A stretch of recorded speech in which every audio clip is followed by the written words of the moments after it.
Latest updates ఎప్పటికప్పుడు పొందడానికి big TV WhatsApp channel follow అవ్వండి. లింక్ డిస్క్రిప్షన్ లో ఉంది. Green tree productions Vibhudi creations banner పై రాకింగ్ రాకేష్ నిర్మించి నటించిన సినిమా కేసీఆర్. ఈ సినిమాకు గరుడు వేగ అంజి దర్శకత్వం వహించాడు. అనన్య కృష్ణన్, తనికెల భరణి, తాగుబోతు రమేష్ ప్రధాన పాత్రల్లో నటించిన ఈ సినిమా నవంబర్ 22న విడుదలై మంచి విజయాన్ని సాధించింది. ఈ క్రమంలో ప్రెస్ మీట్ నిర్వహించారు మూవీ మేకర్స్.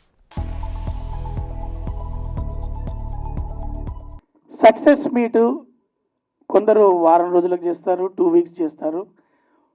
తమ్ముడు అందరిని వీలు చూసుకొని మీడియా మిత్రులు అందరూ దొరికినప్పుడు పెట్టుకుందామని అందరూ ఏ ఈవెంట్ లేకుండా ప్రశాంతంగా దొరికినప్పుడు మా అందరినీ కలెక్ట్ చేసి అందరికీ ఈ వేదిక ద్వారా అక్కడ ప్రేక్షకులకు అలాగే కార్యకర్తలకు ముఖ్యంగా అలాగే సినిమా నటులకు పాత్రికేయ మిత్రులకు పేరు పేరున థ్యాంక్స్ చెప్పాలి. రవణ దీన్ని ప్లాన్ చేసుకొని నేను చేస్తా, అది లేట్ అయిందని అనుకుంటారు కావచ్చు కానీ లేటెస్ట్గా చేద్దామని చెప్పి తమ్ముడు చెప్పిండు.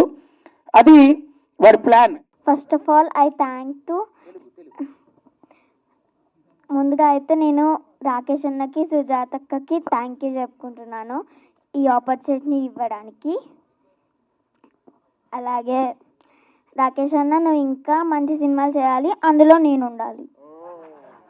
అందులో నేననే కాదు మనలాంటి వాళ్ళకి ఆపర్చునిటీ ఇవ్వాలి. రాకేష్ ఆడ తమ్ముడు అంటే ధనరాజ్ దగ్గర చూశాను అన్ని స్కిట్లు చేసినప్పటి నుంచి. తర్వాత టీమ్ లీడర్ అయ్యాడు, చిన్న పిల్లలతో చాలా స్కిట్లు చేశాడు. ఈ సినిమా చేస్తున్నా అని ఒక 2 సీన్లు ఉన్నాయి, నువ్వు చేయాలన్నా అని వాళ్ళ వైఫ్ సుజాత పేరు చెప్పి మీ కాంబినేషన్ బాగుంటుందని రైటర్ రాజ్ కుమార్ లొకేషన్కి వెళ్ళిన తర్వాత నాకు సీన్లు చెప్పాడు. నేను నవ్వుకున్నాను, ఎంజాయ్ చేశాను. ఎందుకంటే 400 సినిమాలు చేస్తే అందులో 250 తాగుబోతు పాత్రలు చేశాను. తాగుబోతు రమేష్కి అందరికీ తెలుసు. నేను ఎప్పుడు చేసినా దాన్ని బాగా రిసీవ్ చేసుకుంటారు ఆడియన్స్. ఆ విషయంలో నేను అదృష్టవంతునిగా ఫీల్ అవుతున్నా. మా కాంబినేషన్ చాలా బాగా వర్కౌట్ అయింది. స్పెషల్గా సుజాత చేయడం వల్ల నాకు ఎక్కువ పేరు వచ్చిందమ్మా, నీ వల్ల ఎక్కువ పేరు వచ్చింది నాకు, అందులో డౌట్ లేదు. మీరందరూ మమ్మల్ని జనాల దగ్గరికి తీసుకుపోయే దాంట్లో చాలా అంటే చాలా పెద్ద పాత్ర పోషించిండ్రు. అందుకు మీ అందరికీ నేను జీవితాంతం రుణపడి ఉంటా. అండ్ ఇప్పుడు సినిమా గురించి అంతా వీళ్ళందరూ చెప్తూనే ఉన్నారు.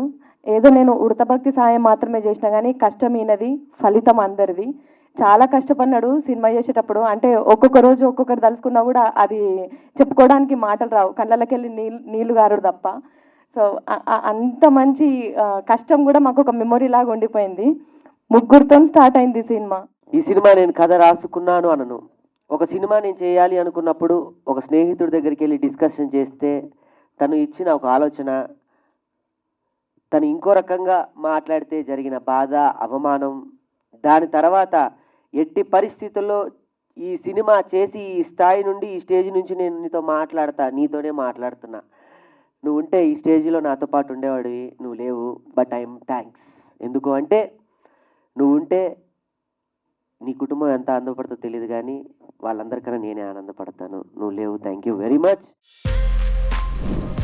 For more videos like this, subscribe Big TV channel.